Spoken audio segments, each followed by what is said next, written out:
우리는 하나님께서 어떠한 방법으로 우리를 용서해 주시는지 너무나도 잘 알고 있습니다. 하나님의 용서를 받는 법은 아주 간단합니다. 하나님 앞에 나아가 나의 죄를 고백하는 것이죠. 그러면 미쁘신 주님께서는 우리를 용서해 주십니다. 사도 요한이 말했듯이 말이죠. 그리고 우리는 이 모든 것을 다른 말로 회개라고 부릅니다. 물론 회개는 메타노이아, 즉 생각의 전환이라는 뜻을 가진 말입니다. 죄의 고백 그 이상의 의미를 품고 있는 말이죠. 하지만 결국 메타노이아도 내가 지금껏 잘못 살아왔다는 그 죄의 고백으로부터 시작하기 때문에 회개를 하면 주님께서 용서해 주신다라는 이 말 자체가 틀린 말은 아니죠. 오히려 실천적인 측면으로 보았을 때는 이보다 정확할 수 없는 말입니다. 그래서 교회에서는 회개하라라고 말하는 것이죠. 그렇게 하나님의 용서를 받으라는 것이죠. 이 모든 것이 우리 모두가 잘 알고 있고 매우 익숙한 말이기도 합니다. 자, 그런데 말이죠. 만일 우리가 하나님께 우리의 죄를 고백하지 않으면 어떻게 될까요? 그래도 하나님께서는 우리를 용서해 주실까요? 네, 용서해 주고 싶어 하십니다. 하지만 용서해 줄 수는 없습니다. 왜냐하면 용서를 구해야만 용서를 해줄 수 있기 때문입니다. 이것을 베드로는 이렇게 말하고 있습니다. 모든 사람이 회개하기를 원하시기 때문에 하나님께서는 오래 참으십니다.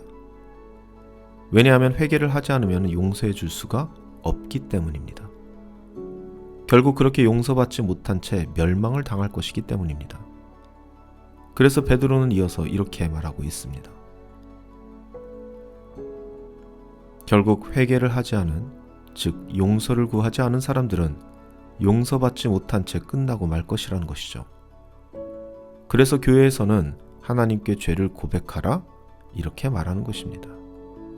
그렇게 회개하고 하나님의 용서를 받으라 이렇게 말하는 것이죠. 죄를 고백하지 않으면 하나님께서 우리를 용서해 주고 싶어도 용서를 할 수 없기 때문입니다.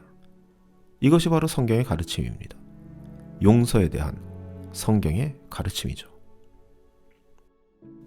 예수를 믿음으로 나의 죄가 사함받았다는 말 또한 이와 그 괴를 같이 하는 말입니다.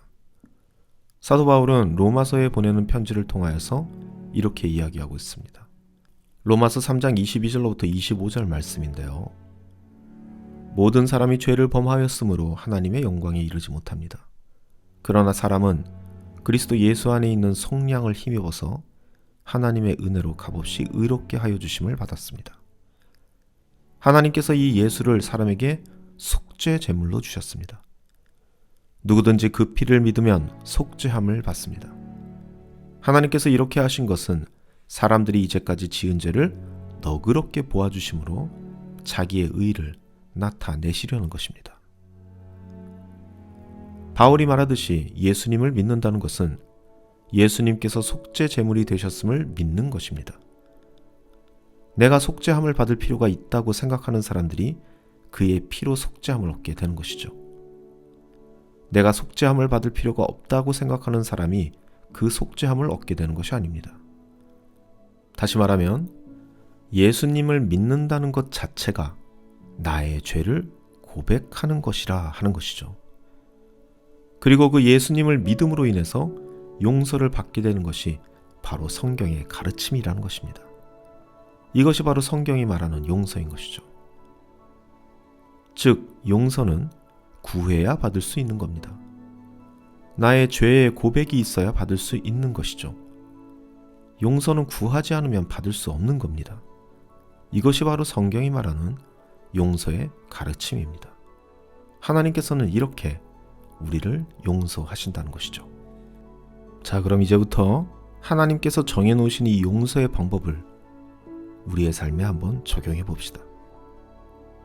하나님은 용서를 구하는 모든 이들을 용서해 주십니다. 하지만 용서를 구하지 않는다면 그들을 용서할 수 없습니다.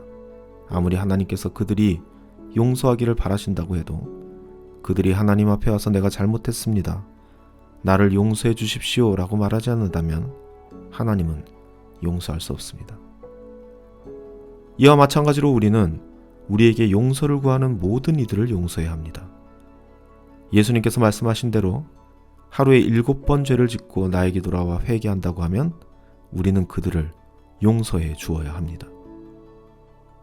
하지만 만일 그들이 우리에게 찾아와 우리에게 용서를 구하지 않는다면 우리는 그들을 용서할 수 없습니다.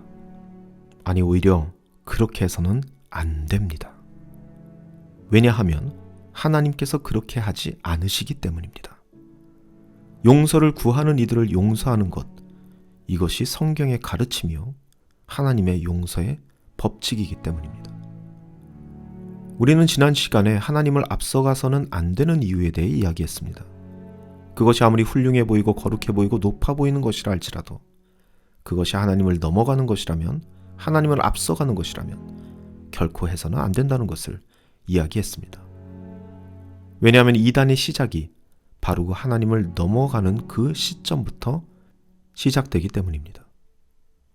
용서는 그것을 구하는 사람들에게만 주어지는 고귀한 가치입니다. 그저 내 마음이 편하려고 그냥 주어버리는 값싼 은혜가 아닙니다.